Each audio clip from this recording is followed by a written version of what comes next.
para hablar acerca de las neuropatías periféricas.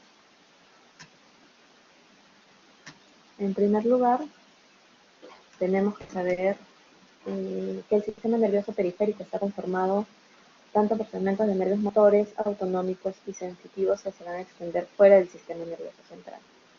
Las estructuras que los conforman son las raíces motoras, raíces sensitivas, que se unen cerca del agujero de conjunción para formar los nervios espinales. Los nervios craneales, excepto el primero y el segundo, los ganglios sensitivos, las terminaciones motoras y sensitivas, y gran parte de lo que es el sistema nervioso autónomo, ¿no?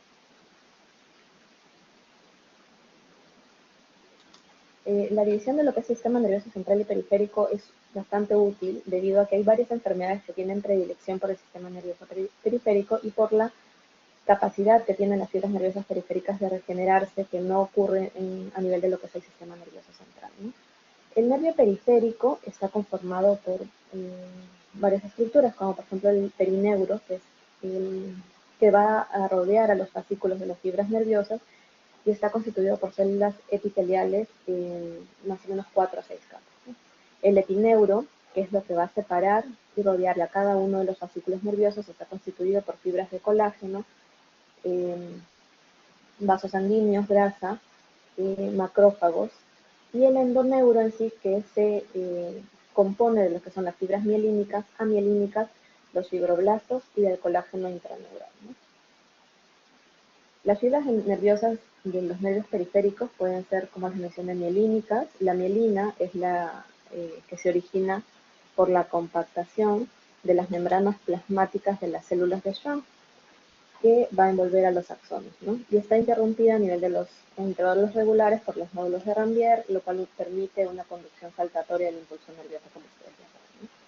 Y las fibras nerviosas amielínicas, aquellas que no tienen esta cobertura de mielina, en la cual la conducción nerviosa es mucho más lenta, ¿no?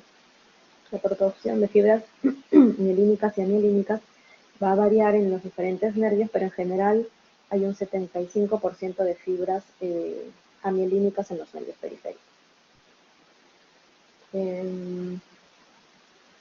Dicho esto, vamos a pasar a lo que es propiamente el tema que nos compete, que es la neuropatía. La neuropatía periférica son un grupo de enfermedades que provocan un deterioro agudo o crónico de los nervios que pertenecen al sistema nervioso periférico, ¿no?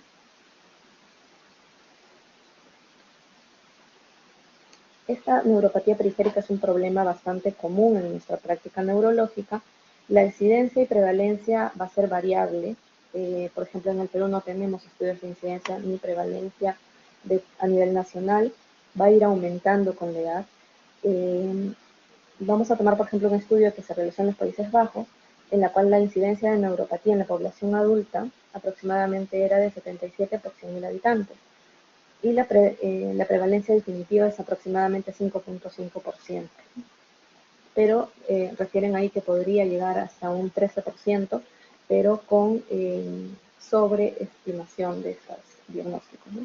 Los trastornos sensitivos en los pies no siempre son reconocidos. Por ejemplo, hay pacientes diabéticos que no mencionan estos síntomas al inicio en una consulta de neurología, y luego de haberles hecho varias veces múltiples preguntas o después de varias consultas en neurología, recién mencionan que tienen un problema en la sensibilidad de los pies, ¿no? Por eso que siempre nosotros tenemos que preguntarle a este tipo de pacientes si es que tienen algún problema de adormecimiento, si sienten bien el piso cuando pisan, o si tienen sensación de corriente, para diagnosticar tempranamente lo que es la polineuropatía diabética, ¿no? La incidencia de polineuropatía en general va a aumentar conforme la edad les mencioné, y en pacientes, por ejemplo, mayores de 80 años, se estima que la incidencia es aproximadamente 30% de los pacientes, ¿no? No tenemos criterios específicos para hacer el diagnóstico de polineuropatía, pero en general se acepta que debe tener al menos dos de los siguientes, ¿no? Síntomas sensitivos distales, que pueden ser simétricos o no, trastorno de la sensibilidad distal de cualquier tipo, evidenciada por el médico, ya sea simétrica o no, y disminución o ausencia de reflejos, ¿no? Existen múltiples etiologías de las polineuropatías. En general mencionan que puede haber más de 200 etiologías dependiendo del sistema de clasificación que usemos. Y vamos a ver que estas son una prevalencia estimada de las polineuropatías más comunes, ¿no? Tenemos, por ejemplo, que una de las más frecuentes, según el gráfico que les estoy mostrando aquí, es la polineuropatía diabética, un 32%, seguida por lo que es una polineuropatía axonal criptogénica y polineuropatías tóxicas. Y luego tenemos otras que ya son un poco menos comunes, como por ejemplo las autoinmunes, inmunomediadas, las hereditarias, las asociadas a enfermedades sistémicas, metabólicas, deficiencia de vitamina B12 o un problema de neuropatía de fibras pequeñas.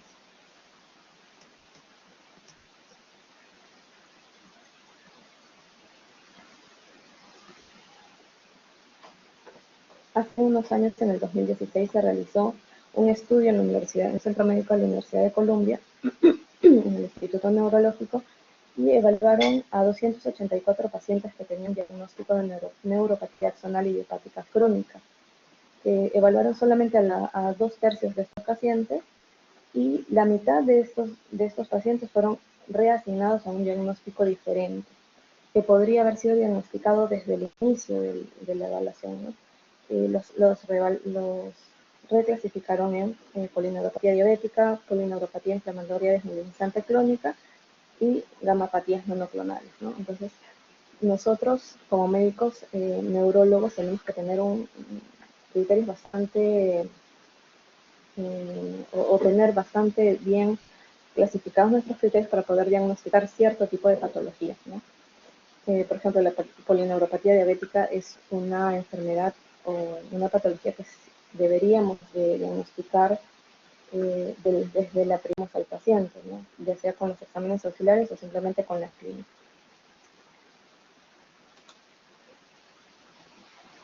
¿Cómo es que realizamos el diagnóstico?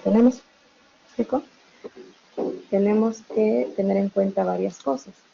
Una de estas cosas es la edad de inicio, porque nos permitiría, por ejemplo, si son desde pequeños las alteraciones, identificar neuropatías hereditarias que se manifiestan desde la infancia y provocan o pueden provocar un retraso motor o una torpeza, por ejemplo, en los deportes, ¿no? Una de las más comunes o más frecuentes polineuropatías hereditarias tenemos lo que es la enfermedad de Charcot-Marie-Tooth. Es una neuropatía hereditaria bastante común, tiene una heterogeneidad genética, lo cual determina una heterogeneidad clínica también, es de un patrón autosómico dominante. La más frecuente es la tipo 1, que se puede presentar hasta cerca del 80% de los pacientes. Luego tenemos la ligada al cromosoma X, que se presenta en menos del 20%, y otro tipo es una de patrón herencia eh, no me acuerdo el nombre ahorita específico, herencia recesiva, perdón, en menos del 10% de los pacientes. Típicamente este síndrome o esta enfermedad de Charcot-Marie-Tooth van a cursar los pacientes con atrofia, hiporreflexia, debilidad distal, asociada a trastornos sensitivos leve a moderados y la deformación clásica del pie cabo y los dedos en martillo.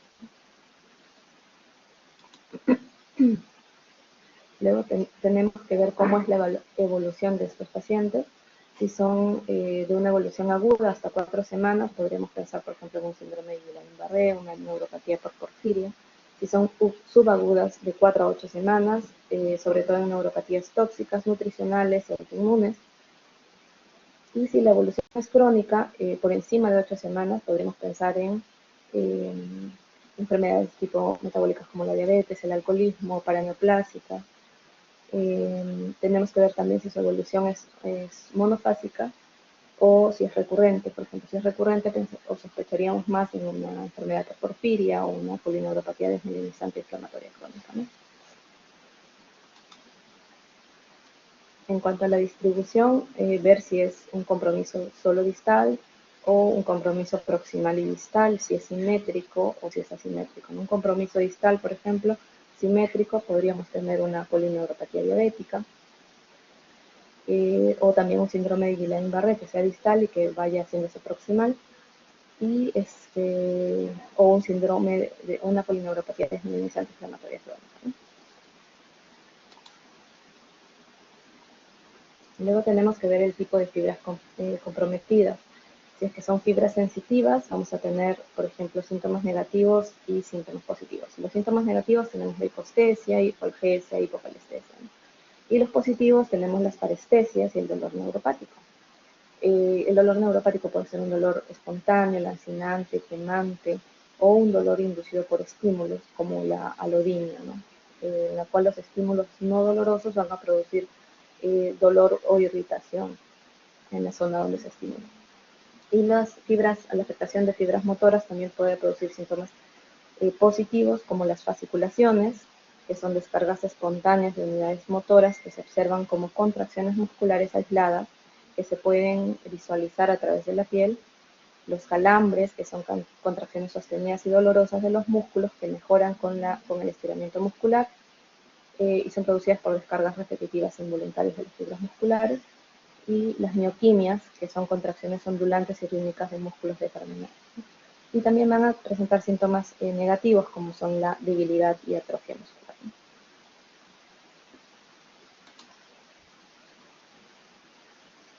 Luego tenemos que tener en cuenta el tipo de daño del nervio, porque la lesión puede ser de tipo axonal, desmielintizante o lo que se conoce como neuropatía. En cuanto a las lesiones axonales, vamos a ver que la viabilidad de los nervios periféricos van a depender de la capacidad metabólica de las células del asta anterior, del ganglio de la raíz dorsal y también del transporte axonal efectivo.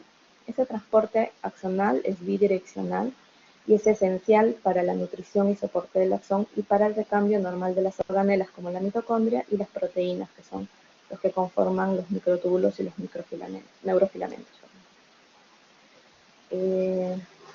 Este transporte puede ser anterógrado, que va desde el cuerpo hacia la unión neuromuscular y es dependiente de las familias de las kinesinas. En cambio, el transporte retrógrado va a depender del complejo limonina-dinactina. Se han visto que en modelos animales se usan neurotoxinas que muestran una disrupción de las proteínas de transporte que resulta en una degeneración axonal distal. Y estos mismos estudios pueden ser extrapolados a la fisiopatología de las neuropatías en enfermedades tóxicas o metabólicas en humanos, ¿sí? El mismo patrón de la neuropatía puede ser atribuido a mutaciones genéticas que tienen un compromiso o un trastorno de la migración de las células, que van a producir una alteración o un daño a nivel del transporte anterógrado, un daño del transporte anterógrado y retrógrado, con plegamiento de las proteínas del citoesqueleto y daño a nivel de los neurofilamentos, ¿no? En cuanto a las enfermedades desmielinizantes, vamos a tener que la función óptima de los nervios periféricos va a depender de la integridad de la capa de mielina. Esta capa de mielina está compactada a nivel de lo que es el internodo y no compactada a nivel del paranodo, y va a estar ausente a nivel de los nódulos de Ranvier, ¿no? Que es donde se van a concentrar los canales iónicos. Estas enfermedades desmielinizantes pueden ser hereditarias o también pueden ser adquiridas. Las adquiridas son alteraciones o enfermedades inmunomediadas por mecanismos celulares o humorales. El target antigénico está localizado en la región paranodal o yuxtaparanodal del internodo. Algunos antígenos de los nervios periféricos están asociados a síndromes bien definidos, como por ejemplo la neuropatía desmielinizante simétrica distal adquirida asociada con proteínas monoclonales inmunoglobulina M. Otros autoanticuerpos muestran una fuerte correlación entre la localización predominante de su target antigénico y el patrón de neuropatía asociado. Por ejemplo, el contenido de ceramidas de los gangliósidos difieren entre los nervios motores y los nervios sensitivos. Y podemos encontrar autoanticuerpos dirigidos contra los gangliósidos GM1, GD1A y GT1B, preferentemente en algunas afecciones de nervios motores, y se van a encontrar títulos altos en neuropatías motoras predominantes, ¿no? En cambio, hay algunos autoanticuerpos GD1B que tienen su target en nervios sensoriales y más comúnmente están asociados a síndromes neuropáticos atáxicos. Y otros autoanticuerpos, los GQ1B, que son los que se encuentran en la gran mayoría de los pacientes con síndrome de Miller-Fisher, están concentrados a nivel de las regiones paranodales de los nervios craneales 3, 4 y 6.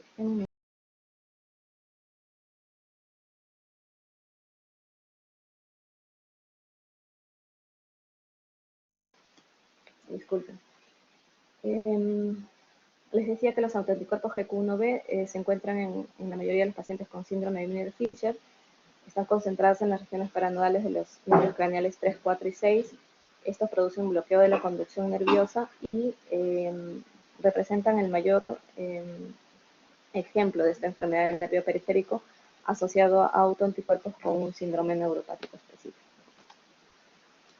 Y en cuanto a las neuropatías desmielinizantes hereditarias, están asociadas con genes que van a codificar lesiones de proteínas estructurales de la mielina.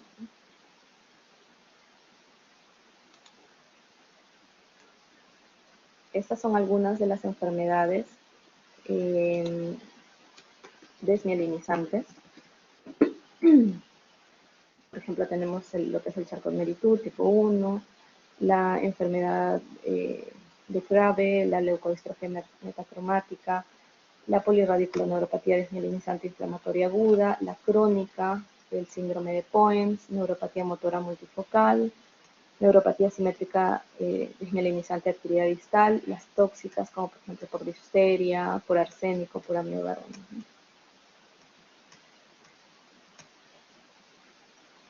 Y en tercer lugar tenemos lo que son las neuropatías. Antes, la clasificación anatómica de las neuropatías se había dividido solo en problemas axonales o problemas desmielinizantes, pero ahora ya se reconoce que hay algunos desórdenes tóxicos, inmunomediados o hereditarios que tienen su target en proteínas y canales iónicos de la región nodal.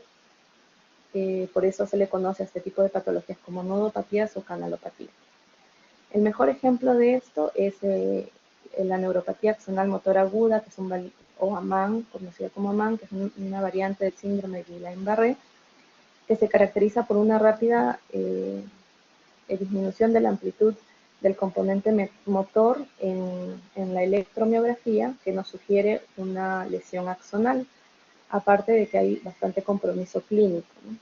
Pero estos pacientes tienen una rápida resolución de la clínica y de los cambios en los estudios de conducción en la electromiografía, lo cual no es lo que encontramos o no es compatible con una recuperación esperada para el daño del mecanismo del daño que tienen estos pacientes. Aquí el bloqueo de conducción se va a producir por un deterioro en la función de los canales iónicos que no está asociado ni a daño axonal ni a daño en la mielina. Y esto proporciona una explicación o la explicación más probable por lo cual estos pacientes tienen una reversión rápida del trastorno de conducción y de la clínica que tienen estos pacientes, ¿no? Esta hipótesis del reconocimiento de que la MAN es frecuentemente asociado con autoanticuerpos dirigidos contra los gangliósidos GM1 y GD1A que se localizan a nivel del axolema nodal, particularmente en las fibras nerviosas terminales. Es por eso que producen una gran clínica, ¿no? Y otras hipótesis que mencionan que hay una disfunción de la bomba sodio-calcio que va a conllevar un acúmulo de calcio intraneural y al final en algunas patologías pueden producir una degeneración axonal asociada, pero no sería el mecanismo principal, no el daño axonal.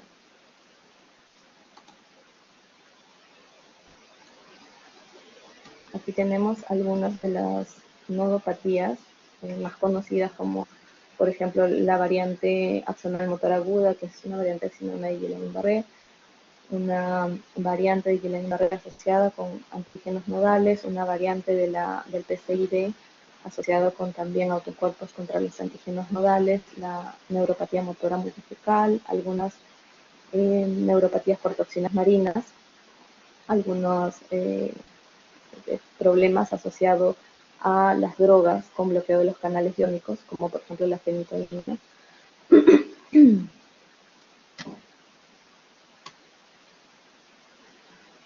Y en esta parte lo que queremos mostrar es un algoritmo de diagnóstico, ¿no? Por ejemplo, las neuropatías las vamos a definir de acuerdo a la presentación. En mononeuropatías, por ejemplo, que pueden ser compresivas, como por ejemplo el síndrome del túnel del carpo o una compresión del nervio peroneo o del nervio cubital, y no compresivas, como por ejemplo en el caso de la diabetes, vasculitis, lepra o paraneoplásicas. Luego tenemos una segunda presentación como una mononeuropatía múltiple, que pueden ser enfermedades desmielinizantes o axonales. Las mononeuropatías múltiples se van a definir como un compromiso de dos o más nervios en más de una extremidad de aparición simultánea o secuencial.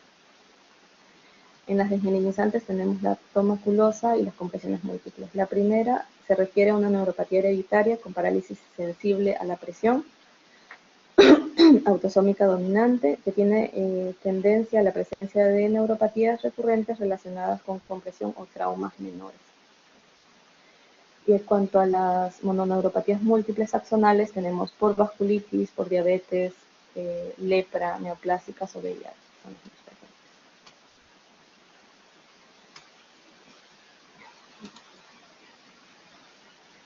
Y luego tenemos lo que son las polineuropatías, que las vamos a dividir en 4 grandes grupos. Las neuropatías sensitivas, que predominantemente van a ser paraneoplásicas, y pueden producirse por otras enfermedades como el síndrome de Sjögren, idiopáticas, piridoxina, cisplatina.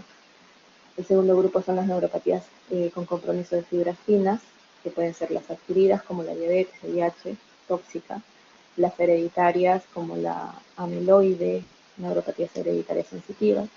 El tercer grupo son las neuropatías autonómicas, que pueden ser agudas, asociadas a lo que es el síndrome de Guillain-Barré, porfiria, paraneoplásicas, y las crónicas, que son sobre todo producidas por diabetes, amiloidosis o enfermedades hereditarias, ¿no?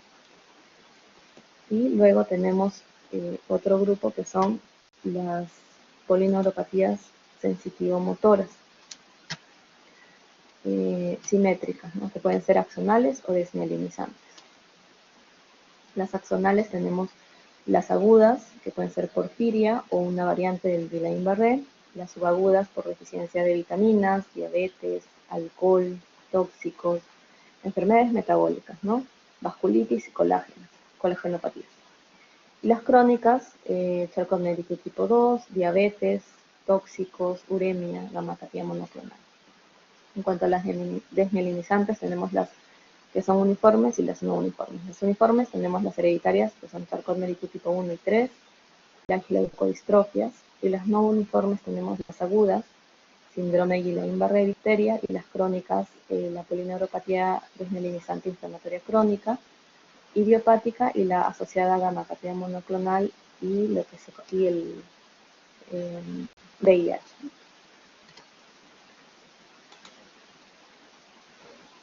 ¿Qué exámenes de laboratorio necesitamos realizarle a este tipo de pacientes que vienen por esta clínica, ¿no?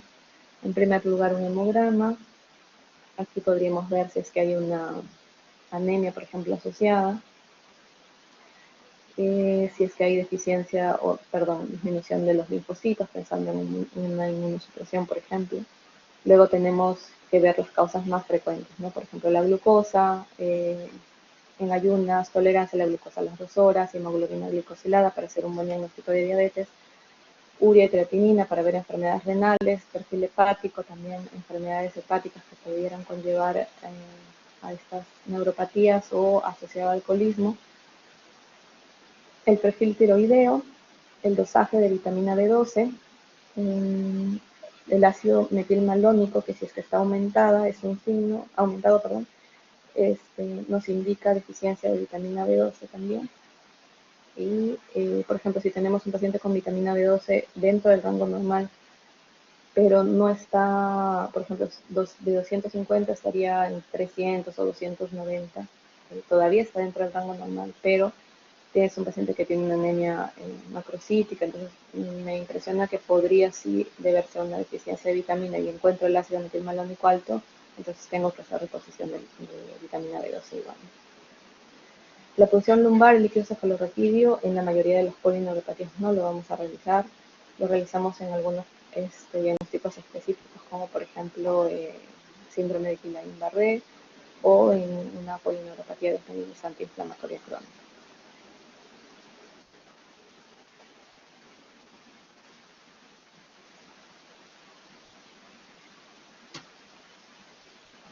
Podemos realizar algunas pruebas de anticuerpos, pero estas pruebas tienen el riesgo que tienen falsos positivos, es bastante significativo, ¿no? Bastante alto. Entonces, no es algo que solemos hacer de rutina, pero para algunas enfermedades específicas sí. Por ejemplo, en el síndrome de Miller-Fisher solicitamos GQ1A.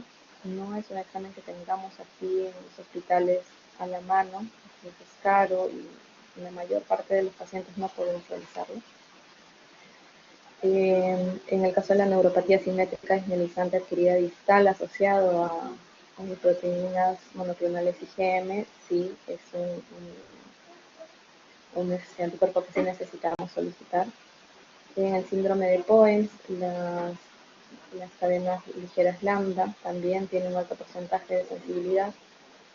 En la neuropatía motora multifocal, el IgM-1-GAL también es por encima del 70% de sensibilidad. Y en algunas vasculitis asociadas a enfermedades reumatológicas, como por ejemplo la poliangiitis con granulomatosis, que tiene una sensibilidad alta para el ANCA, ¿no? O en la poliangiitis microscópica, que también podríamos solicitar estos exámenes. Pero en general no son exámenes que pidamos específicamente de rutina. En cuanto a las pruebas histológicas que podríamos solicitar, va a depender del tipo de las biopsias, por ejemplo, puede ser de biopsia de nervio periférico o biopsia de piel, pero va a depender del tipo de diagnóstico que nosotros estemos sospechando. La biopsia de nervio periférico es bastante importante en algunos pacientes, por ejemplo, teniendo en cuenta que es un examen invasivo, que el costo puede ser alto, no tiene una sensibilidad bastante alta y vamos a sacrificar algunas fibras nerviosas, ¿no? Entonces lo utilizamos como uno de los últimos recursos para hacer el diagnóstico. La mayoría de las biopsias las vamos a realizar en nervios sensitivos, por ejemplo el nervio sural o el peroneo superficial o en algunas ocasiones en el nervio radial superficial. Y en cuanto a la biopsia de piel, básicamente lo realizamos para evaluar la densidad intraepidérmica de las fibras nerviosas A o C. El estándar es sacar 10 centímetros de piel a nivel proximal del malleolo lateral. Nos sirve básicamente para el diagnóstico de neuropatía de fibra pequeña. Si la densidad de las fibras nerviosas es menos del 5%, comparándola con los valores de acuerdo a los controles para la edad y el género del paciente, ¿no? Pero no es tampoco no son pruebas que hagamos siempre de rutina, ¿no? En cuál sí nos podría servir la biopsia, por ejemplo, en las neuropatías vasculíticas, en las amiloidosis y en las fibras, como les menciono, en las neuropatías de fibras pequeñas. Ahora vamos a hablar de dos neuropatías específicas. Esta es la neuropatía diabética. Vamos a ver que la neuropatía diabética ya se presenta en cerca del 8% de los pacientes al momento del diagnóstico. Y esto va a subir hasta un cerca del 60% a los 25 años de diagnóstico de diabetes mellitus. Y de esos pacientes, entre un 10 y el 25% van a tener una variante dolorosa. Las neuropatías diabéticas se pueden clasificar como neuropatías simétricas o asimétricas. Las neuropatías simétricas tenemos, por ejemplo, la polineuropatía sensitiva motora distal, la neuropatía sensitiva aguda dolorosa, como la insulínica, las autonómicas, la producida por hipoglicemia o neuropatías motoras simétricas proximales, que es un tipo de amiotrofia diabética. Y las asimétricas son las neuropatías craneanas. Uno de los nervios craneanos más frecuentes que se afecta es el sexto nervio craneal, pero también se puede afectar el tercero, menos frecuentemente las neuropatías intercostales, las mononeuropatías compresivas como un túnel del carpo, una neuropatía covital, que no son específicas de la diabetes, neuropatías motoras proximales asimétricas, también algún tipo de amiotrofia diabética y las mononeuropatías isquémicas de miembros inferiores. En cuanto a las polineuropatías sensitivo-motoras distales, vamos a ver que son, junto con la retinopatía y la nefropatía, una de las complicaciones más frecuentes de los pacientes con diabetes mellitus. Se producen por lesiones axonales, tanto de los nervios sensitivos como motores, de compromiso distal y de progresión lenta, ¿no? En los pacientes generalmente vienen por parestesias en las plantas de los pies, adormecimientos, que luego se van haciendo ascendentes hacia los tobillos, luego incluso hasta las rodillas, y posteriormente también van a presentar las mismas molestias en las manos, ¿no? La mayoría de los pacientes se presentan así. Hay algunos que vienen ya con el compromiso tanto de los pies como de las manos. Esta neuropatía, debido a que produce una sensación de adormecimiento, de hipoestesia, hipotesia en los pies, que la mayoría son indoloros, van a tener un riesgo alto de presentar úlceras en los pies, úlceras plantares, ¿no? Las úlceras plantares se producen porque hay no solamente la neuropatía, sino también el trastorno autonómico, la piel reseca por la disminución de la sudoración, hay mayor fisuras a nivel de las plantas, por ejemplo, y esto también se asocia con deformaciones musculoesqueléticas y de repente que los pacientes utilicen zapatos un poco apretados o que no tengan un buen corte de las uñas, aumenta el riesgo de las úlceras de pie diabético, ¿no?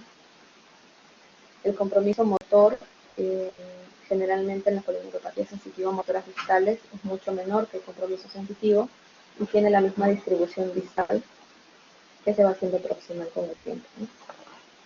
Cuando es muy severo el compromiso motor, se puede asociar a la deformidad del pie y esto produce redistribución del peso, aparición de callosidades y un mayor riesgo, como les mencionaba, de las úlceras plantares, ¿no?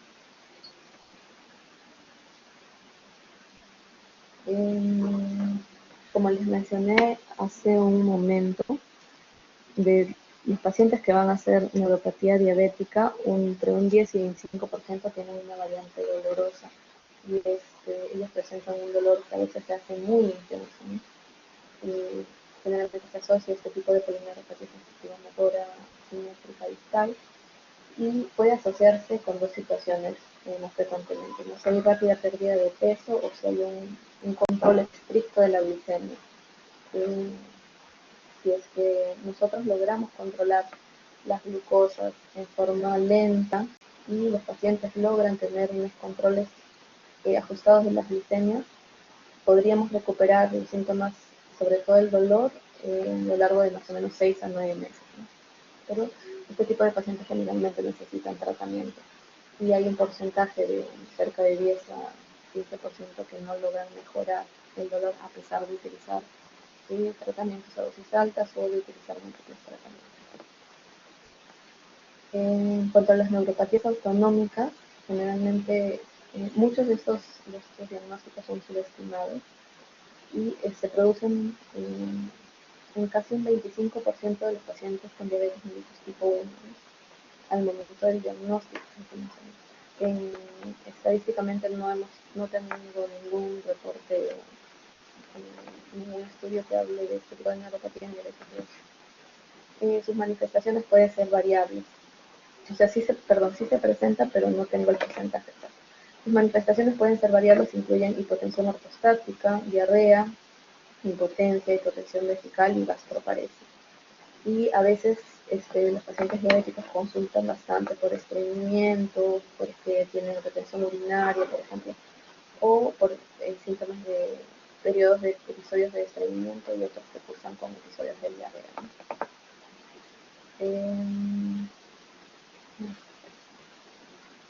También se puede producir una fluctuación o pérdida de la fluctuación nocturna diurna de la presión arterial con episodios más frecuentes de hipertensión nocturna, lo que provocaría a largo plazo que los pacientes tengan hipertrofia ventricular.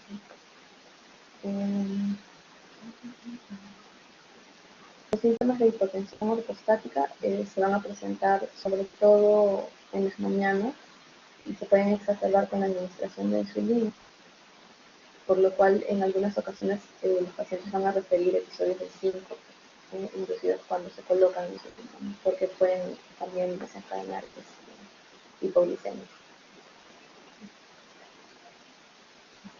Hay un estudio grande que se hizo para evaluar las complicaciones del control de la diabetes, en donde se incluyeron alrededor de 1.500 pacientes con diabetes tipo 1, en los que se siguieron por más o menos 6 años y medio.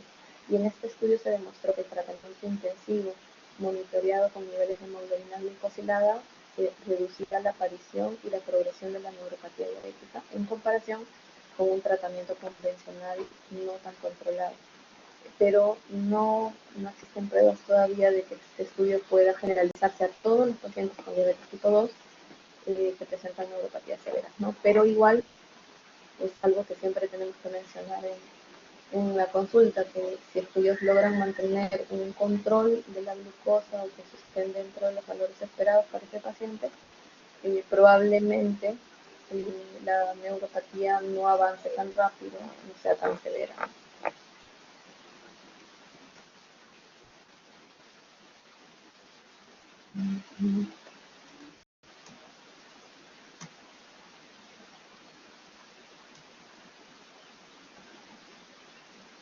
En cuanto al tratamiento,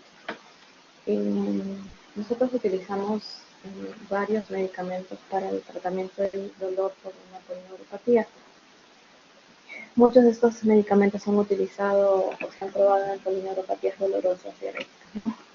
Tenemos los medicamentos que podemos encontrar aquí, son los antidepresivos tricíclicos, como la amitriptilina. La amitriptilina es un medicamento que viene en una presentación de 25 miligramos. Particularmente yo empiezo con media tableta en las noches antes de acostarse y luego lo voy dosando. Y para este tipo de pacientes, como son pacientes mayores, no suelo utilizar más de 2 tabletas al día. Tenemos que esperar al menos entre 6 a 8 semanas para ver la eficacia de este medicamento y al menos en las 2 últimas semanas ya tengo que estar con la dosis máxima que le voy a dar al paciente, ¿no? Los efectos secundarios que puede tener son efectos, por ejemplo, de sedación, produce más sueño, por eso se le dice a los pacientes que tomen la pastilla cuando ya estén acostados. Es lo que les digo yo, la pastilla cuando ya estén acostados en la cama, para evitar que si lo toman, por ejemplo, media hora antes, los pacientes estén quedando dormidos fuera de su cama. Pueden producir mareos y a veces hipotensión, entonces hay que tener bastante cuidado con los pacientes adultos mayores que se levantan en las madrugadas, de repente para ir al baño, porque aumenta el riesgo de caídas y podría tener fractura de cadera. Lo otro que hay que tener cuidado en pacientes que tienen glaucoma, porque puede desencadenar glaucoma, y en pacientes que tienen hipertrofia de próstata, porque puede desencadenar retención urinaria. Entonces, si es que tenemos este tipo de pacientes, es mejor no iniciar este medicamento, ¿no? Hay que tener cuidado con pacientes que tienen enfermedades cardíacas y que pueden desencadenar efectos anticolinérgicos, que son boca seca, visión borrosa, retención urinaria. En cuanto a los inhibidores de la recaptación de norepinefrina y serotonina, tenemos la duloxetina, la venlafaxina. De la venlafaxina en realidad no uso mucho, la duloxetina lo uso sobre todo en pacientes que tienen polineuropatías asociados a trastornos de ansiedad o depresión. Se ha visto que en este tipo de pacientes es donde mejor efecto tiene la duloxetina, ¿no? Viene en tabletas de 30 miligramos, se utiliza 30 miligramos una vez al día. Lo máximo que se puede utilizar es 60. Pues generalmente utilizamos 30 miligramos, tenemos que esperar y decirle al paciente que para ver una eficacia adecuada vamos a esperar 4 semanas Los efectos secundarios que presentan estos pacientes son náuseas, incremento de la presión en algunos casos. Tiene el riesgo de síndrome serotoninérgico, pero es muy bajo. Problemas hepáticos, si es que hay algún antecedente, de repente no lo deberíamos de dar. Y la venlafaxina se utiliza en dosis de 75 miligramos por día, dividido cada 12 o cada 8 horas. ¿No? Se puede utilizar hasta 225 miligramos. Y tendríamos que esperar aproximadamente un mes y medio para ver la eficacia de la medicación.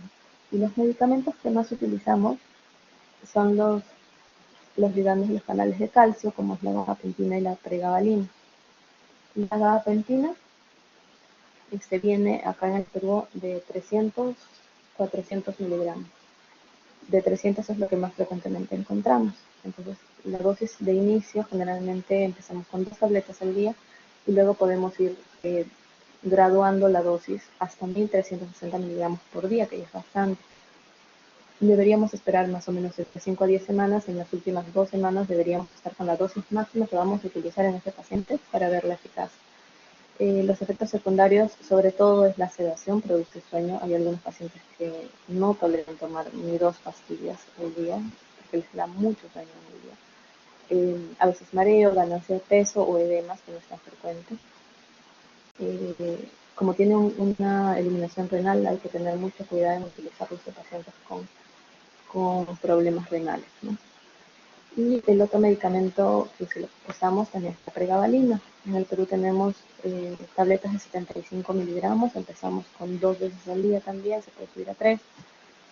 La dosis máxima hasta 600 miligramos al día. Tenemos que esperar 4 semanas para evaluar la efectividad del medicamento. Tiene casi los mismos efectos secundarios que la gabapentina, pero en una menor proporción. Si tiene un compromiso renal, tratamos de reducir la dosis.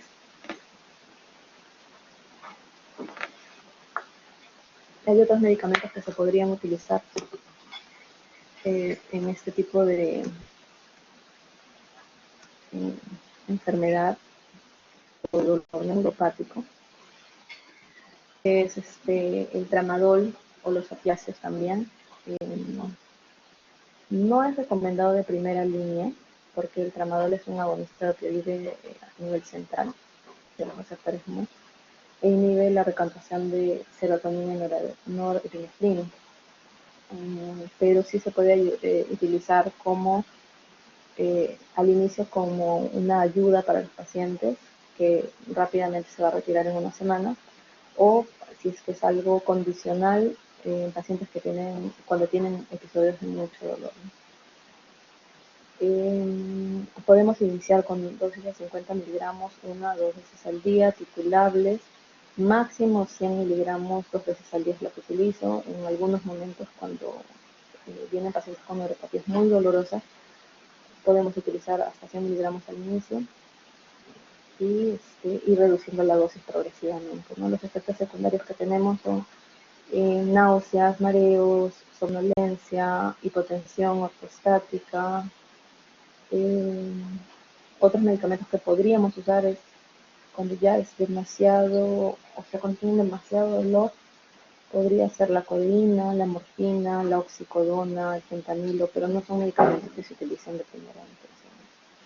Y otro medicamento que también usamos, sobre todo para la neuralgia del trigémino, dolor neuropático o serpético, es la carbamazepina. La carbamazepina, que también la podríamos usar en este tipo de pacientes si es que no tenemos de repente la posibilidad en el hospital de que haya gabapentina o pregabalina, casi nunca hay, o no tenemos otro medicamento y el paciente no puede comprarlo. La carbamazepina es un medicamento mucho más barato, que se da dosis viene en presentación de 200 miligramos y 400. La de 200 miligramos podríamos usarla al inicio 2 veces al día, se puede ir subiendo la dosis. Los efectos secundarios que puede producir la carbamazepina son mareos, sobre todo si es que es un paciente muy sensible o tiene, de repente es un adulto mayor y le damos una dosis alta desde el inicio, podría provocarle ataxia, náuseas, vómitos, ¿no? Y Eh, También tenemos lo que es la lidocaína tópica, que se puede utilizar en parches, se coloca en la zona del dolor, pero debido a que las polineuropatías diabéticas no son un dolor muy localizado, porque puede presentarse hasta incluso el dolor hacia la rodilla, no es algo que tampoco usamos de rutina, ¿no? Lo utilizamos de repente en otro tipo de neuropatías que son más localizadas.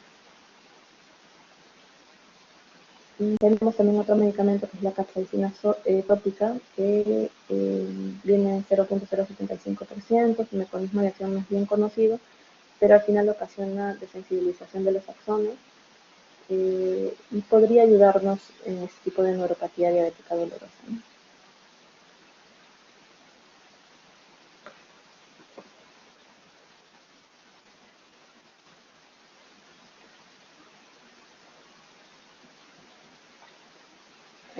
Bueno, aquí les dejo una lista de neuropatías, a la cabeza la neuropatía diabética dolorosa, los medicamentos de primera y segunda línea que se utilizan. Ya les mencioné Revalina, Duloxetina, gabapentina, antidepresivos tricíclicos de las vacunas, y de segunda línea pues los opioides, la capsaicina, el ácido valproico no lo utilizamos para neuropatía dolorosa, para ninguna neuropatía en realidad. Tenemos aquí lo que es neuralgia posepética, dolor central, varios tipos diferentes, y generalmente utilizamos en la mayoría de los, vamos variando los medicamentos de acuerdo al tipo de dolor que tengamos, ¿no?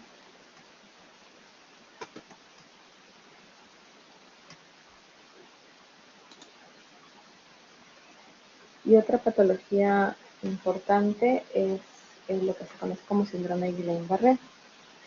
El síndrome de Guillain-Barré es una enfermedad que produce debilidad muscular simétrica, distal, que va progresando, asociado a disminución o ausencia de reflejos, que se puede asociar también a compromiso de pares craneales, sobre todo el séptimo par bilateral, pero puede haber compromiso del noveno, del décimo par, los músculos de los nervios oculares. Existen trastornos sensitivos hasta en 2/3 de los pacientes, en 2/3 de los pacientes. Se puede asociar a disfunciones autonómicas y generalmente van a estar asociados entre la segunda y tercera semana previa a los síntomas, en algunos casos con unas infecciones, ¿no? Infecciones por Campylobacter jejuni, por ejemplo, una enteritis por Campylobacter, que es el antecedente infeccioso más frecuente en este tipo de pacientes y se puede asociar a enfermedad mucho más severa, ¿no? Otras causas de infecciones pueden ser infecciones por citomegalovirus, el virus del herpes, el virus de la hepatitis o del Epstein-Barr, eh, infecciones por VIH también, sobre todo en pacientes que tienen glucocefalarrotillo con celularidad alta, antecedente de colocación de vacunas que provocan reacciones alérgicas, como por ejemplo la vacuna de la rabia, eh, cirugías, anestesia peridural, embarazos o cesáreas, son unos antecedentes que son reconocidos como antecedentes de síndrome de Guillain-Barré, ¿no? Eh, Tenemos unos criterios diagnósticos para esto. Vamos a ver que el paciente debe tener una debilidad progresiva, simétrica, asociado a hipo o a reflexia.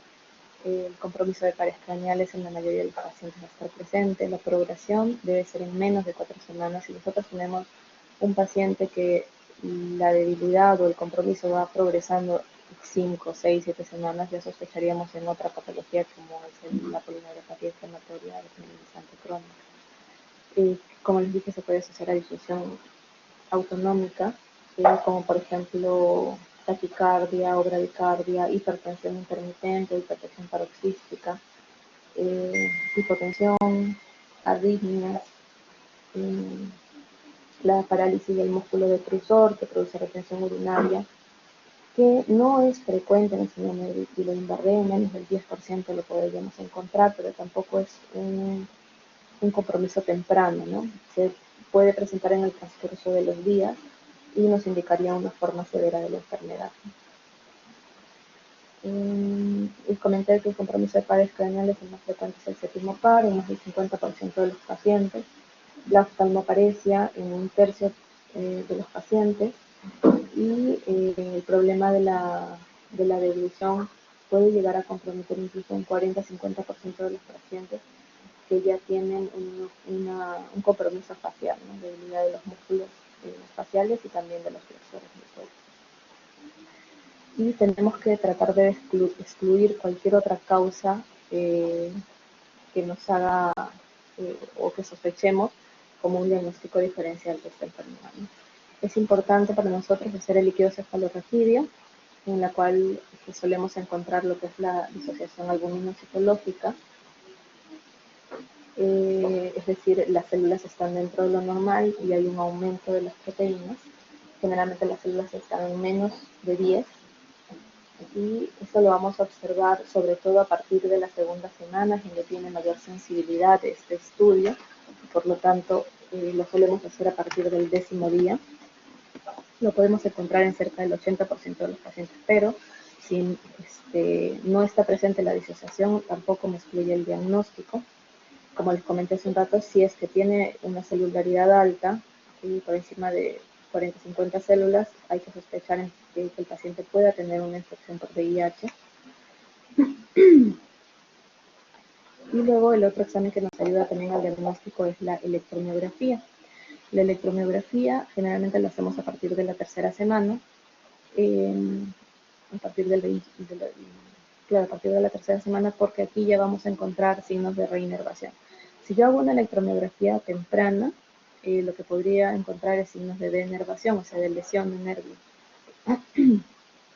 Pero ya a partir de la tercera semana puedo encontrar signos de denervación, pero también signos de reinervación, es decir, que haya recuperación de algunas fibras, ¿no? Entonces, esto me sirve más para ver el pronóstico y también para ver el daño, si es una lesión desmielinizante o si es una lesión axonal o si es una lesión tanto desmielinizante como axonal, ¿no? Y si es a predominio de fibras sensitivas o predominio de fibras motoras, ¿no?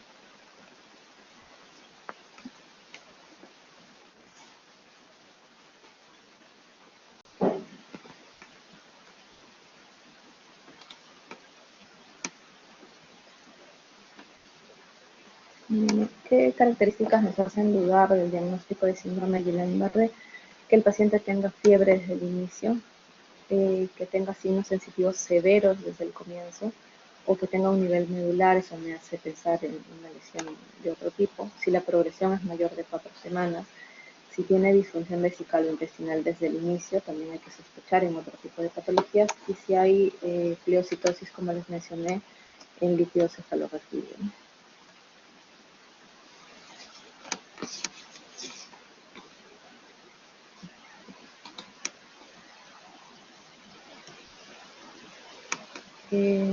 Otras características que nos generan dudas sobre el diagnóstico es que hay una debilidad muy severa y que sea rápidamente progresiva en horas. Generalmente el Guillain-Barré progresa en días o semanas.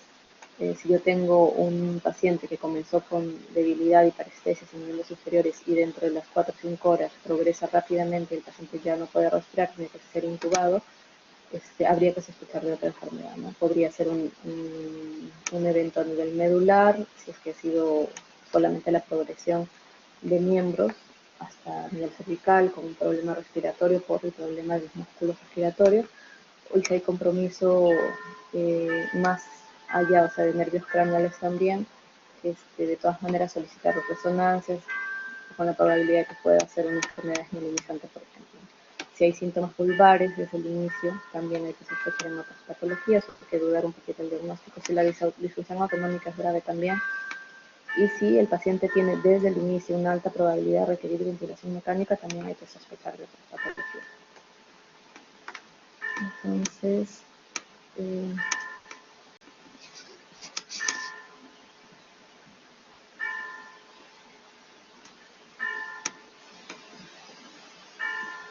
¿con qué enfermedades yo podría hacer el diagnóstico diferencial de este síndrome de Guillain-Barré? Por ejemplo, con lesiones de médula espinal, una mielitis transversa o una compresión medular.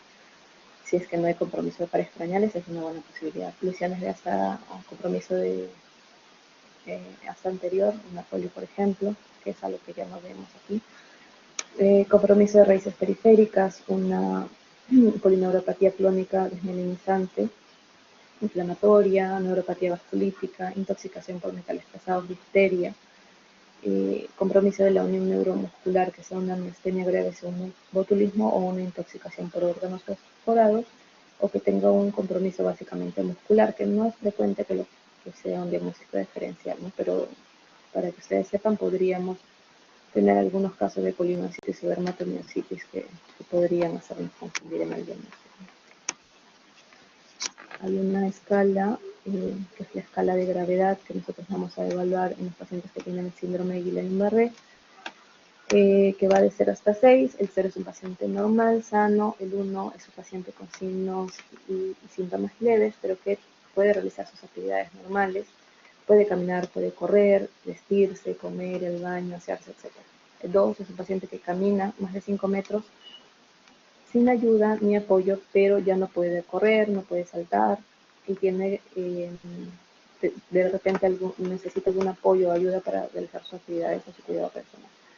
El 3 es un paciente que camina menos de 5 metros, ahí me confundí, menos de 5 metros, pero ya con ayuda o apoyo. 4 es un paciente que ya está confinado en una cama. 5 es un paciente que necesita ventilación asistida a tiempo parcial o total. Y 6 es un paciente, bueno, fallecido. El tratamiento en los pacientes con síndrome de Guillain-Barré podemos utilizar dos, lo que es la plasmaféresis o la inmunoglobulina. En la plasmaféresis utilizamos máximo 4 recambios. Hay un estudio grande que se evaluó el síndrome de Guillain-Barré y se vio que en los pacientes con enfermedad leve podíamos utilizar hasta 2 recambios plasmáticos y en los que tienen patología moderada o severa se utilizan 4 porque no vieron que hubiera mayor diferencia si es que hacían 5, 6, 7, 8 recambios. Entonces, lo máximo que se utiliza es 4 recambios. La plasmaféresis se utiliza colocando un catéter venoso central, entonces hemos visto pacientes que pueden tener hemotoras, neumotoras al momento de la colocación, o por la plasmaféresis pueden hacer trastornos hidroelectrolíticos. Si es que la plasmaféresis se utiliza con plasma, tienen más reacciones alérgicas, entonces ahora solemos utilizarlo con albúmina. Antes de cada recambio y después de cada recambio se hacen controles de electrolitos para ver si hay alguna alteración. Y la inmunoglobulina se utiliza una dosis de 0,4 gramos por kilo por día en 5 días de tratamiento. Eso sí se coloca por vía periférica, así que tiene menos riesgo de los efectos por una colocación de un catéter venoso central, tiene riesgo de infección en la zona de la colocación, al muy bajo riesgo de hacer reacciones alérgicas también, ¿no? Pero no ha habido ninguna diferencia en cuanto al tratamiento. Si utilizamos plasmaféresis y inmunoglobulina, el pronóstico va a ser el mismo. No se pueden utilizar los dos tratamientos juntos, ni tampoco hay uno que sea que nosotros prioricemos al otro, ¿no? Por ejemplo, en nuestro hospital tenemos, es un centro de referencia de plasmaféresis, tenemos las máquinas, entonces no siempre tenemos de inmunoglobulina. Si tenemos de inmunoglobulina, por la practicidad se hace inmunoglobulina, y si no, hacemos plasmaféresis. En plasmaféresis se utilizan los recambios interdiarios, es lo ideal.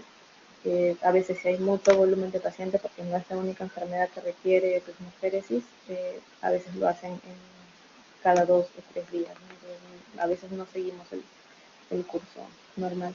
A partir de la segunda dosis de plasmaféresis o la segunda dosis de inmunoglobulina podríamos ya comenzar a ver alguna mejoría del paciente o que el paciente se estabilice.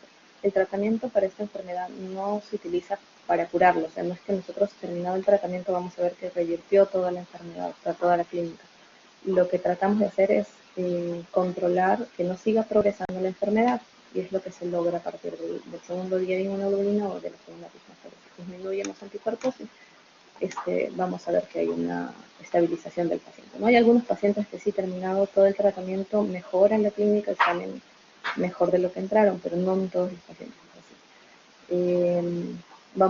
Posterior a esto vamos a tener que hacer terapia física, Y hay algunos pacientes que, dependiendo del daño que encontremos en la electromiografía, si es un daño renal muy severo, puede ser que queden muy secuelados. Incluso hemos tenido pacientes que no han recuperado la movilidad, ¿no? Y que quedan postrados.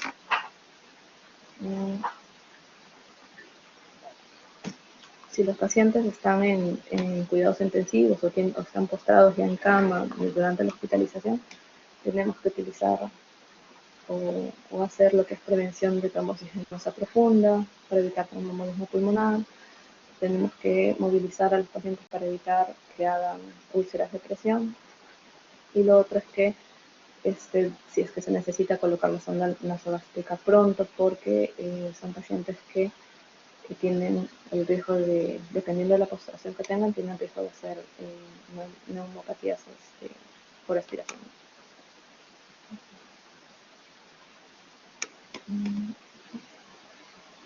No sé si tienen alguna consulta, chicos, hasta aquí.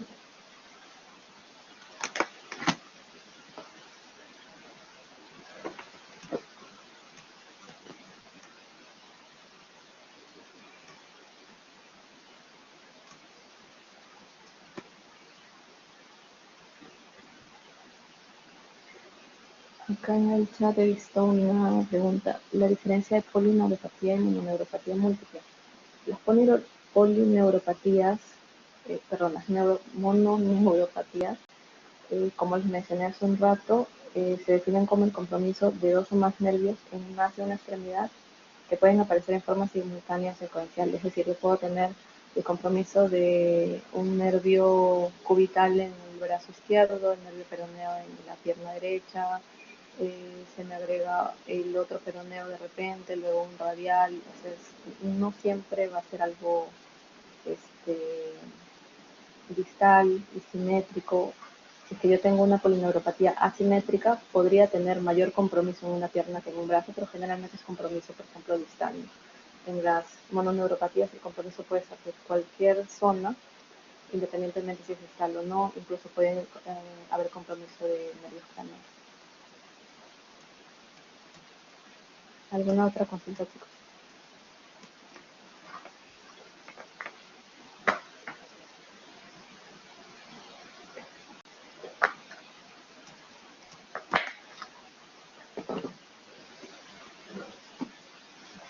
Listo, chicos, si no tienen ninguna consulta, entonces eso sería todo por ahora. Muchas gracias.